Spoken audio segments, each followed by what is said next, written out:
Hoje a gente aborda o capítulo 2 do Livro dos Espíritos e 5 perguntas que vão dar 17, na verdade, são 4 perguntas que vão da 17, da 17ª à 20ª. A gente aborda justamente a nossa curiosidade sobre Deus.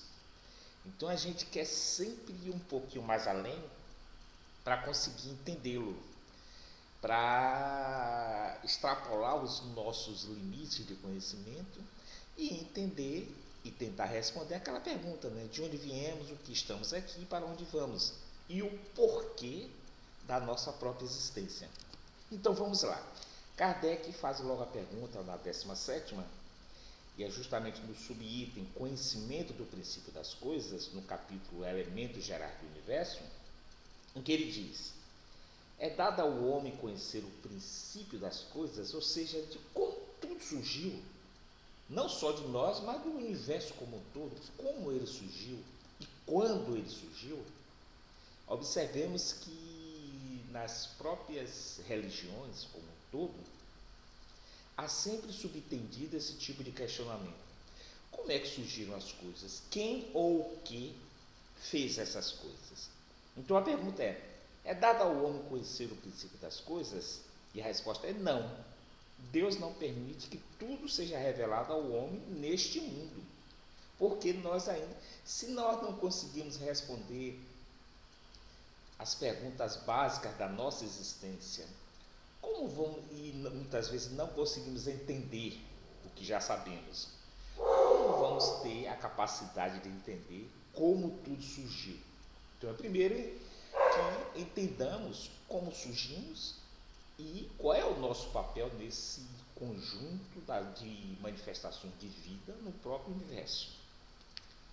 Então ele continua: um dia o homem penetrará o mistério das coisas que lhe estão ocultas. Ele diz: o véu se levanta para ele à medida que se depura. Contudo, para compreender certas coisas, precisa de faculdade que ainda não possui. Basta nós analisarmos o próprio ciclo evolutivo da humanidade para a gente entender que, aos poucos, a gente vai penetrando nesses questionamentos e vai obtendo as respostas, mas de acordo com a nossa capacidade de compreendê-las. Primeiro a gente descobriu, só para citar um exemplo, a gente descobriu o fogo. Então, obviamente, eu fico imaginando que aqueles homens das cavernas, os homens primitivos, como a gente poderia assim se referir, eles devem ter se assustado. Mas aí, ao próprio susto, veio a curiosidade. O que é isto? Para que serve isto? E como eu posso compreender isto? E essa compreensão veio na forma de como eu devo utilizar. E aí, a partir daí, o homem começou a manusear o fogo, descobrir suas propriedades e utilidades, e, a partir desse conhecimento, que foi aos poucos sendo ampliado, ele foi encontrando diversas formas de saber conviver com aquele fenômeno da natureza.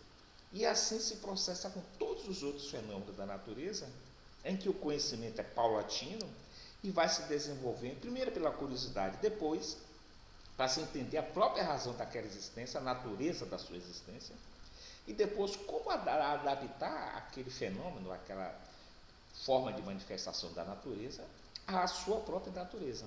E aí o homem foi aprendendo a utilizar o fogo, depois foi descobrindo as suas propriedades, adequando-as à sua maneira de viver e à sua própria necessidade de evoluir.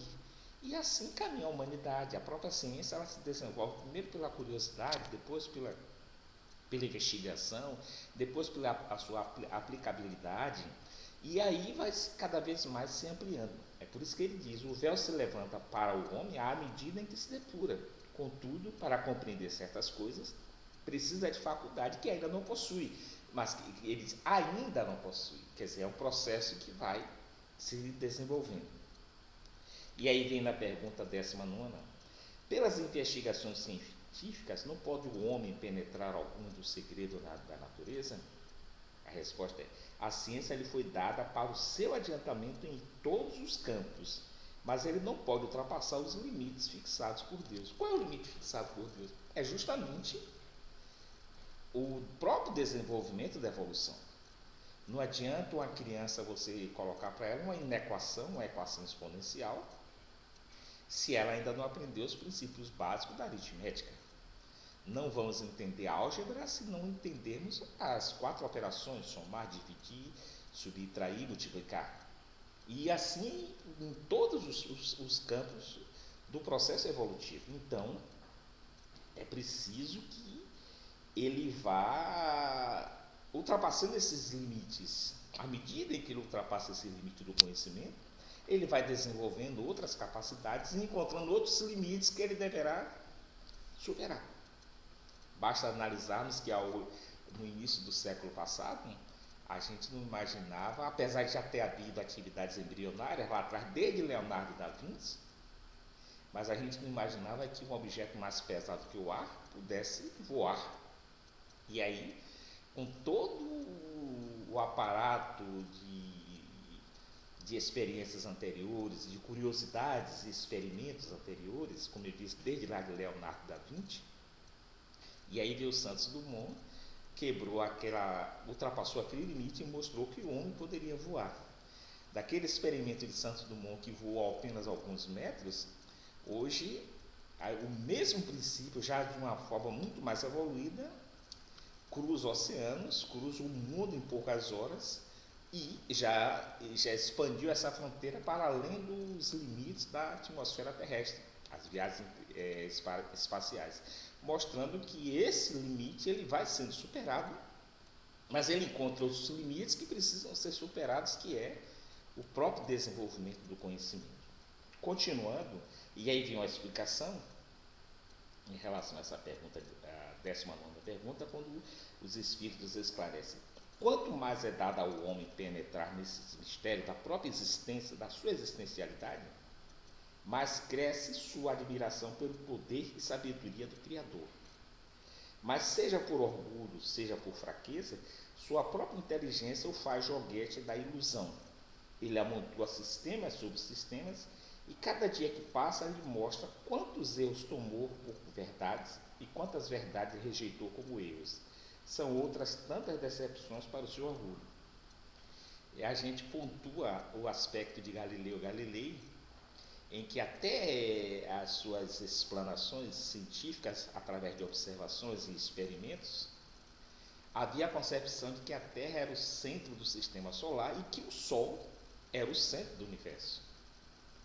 Galileu, através de todo o conhecimento e experimentos, tentativas e acertos, foi demonstrando, derrubando esse conhecimento, mostrando que ali havia equívocos, mas mesmo assim, como ele diz, por orgulho, por vaidade, pela própria fraqueza da natureza humana, aqueles postulados novos foram rejeitados, e só bem mais tarde é que foram aceitos.